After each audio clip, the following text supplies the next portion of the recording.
Brandon, congratulations on the big contract earlier in the offseason.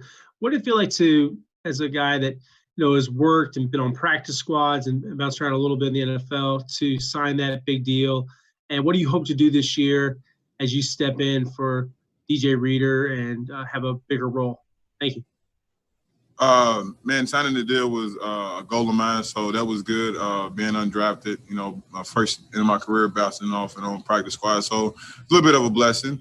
But can't get comfortable in this league, so the first thing was just to keep working because I know a lot is going to be accounted on me this year.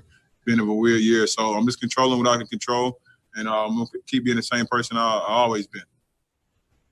Aaron Reese. Hey, Brandon. What advice have you been able to give Ross Blacklock, and what's been kind of your impression of him early on?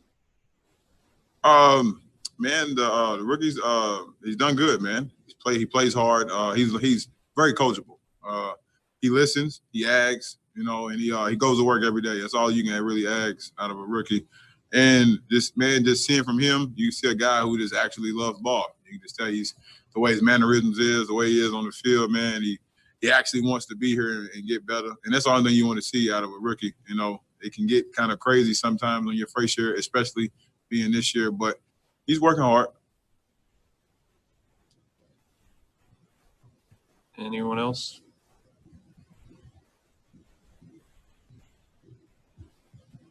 Aaron Wilson, go ahead.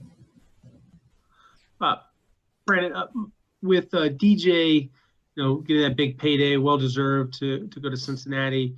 What do you feel like you guys will do to fill the void with DJ gone and to make sure that you guys, continue to have a high standard there in the interior? Oh, man, it's a culture that was set by everybody. So, next man up, next guy up, and the void will be filled. There's no void. We're just going to keep playing and keep pushing. We got goals of ours in our room. We're striving to hit. We're just going to keep getting better every day. Brian Bearfield. Sorry, go ahead, Aaron. And Brandon, my last follow-up. How would you describe your style? People, I think Bill O'Brien has called you a lunch pail guy that has that blue-collar work ethic. Thank you. Yeah, I'm just coming in and do my job. I know my job doesn't get a lot of credit, through the media, but I really was, never looking for that. I was always looking just for a team win, man, just really buying into my job. How can I help get better and help my team get better? That's the only thing I've ever wanted to do. And the only thing hopefully I've tried to get that job done. So for me, it's just always just getting better, making some plays when the plays present themselves, helping my team win. Brian Bearfield. Playing for a guy like Anthony Weaver, someone who has played the game and has been in your locker room for a minute now, is anything going to change now that he's a defensive coordinator? No, nothing changes. Coach Weave has high expectations, and each year, we always hit those goals, and nothing changes. Just because he's the DC, he still has control over the defensive line. He has more control over the defense. But nothing changes, man. He expects great things from us. We just got to deliver. Seth?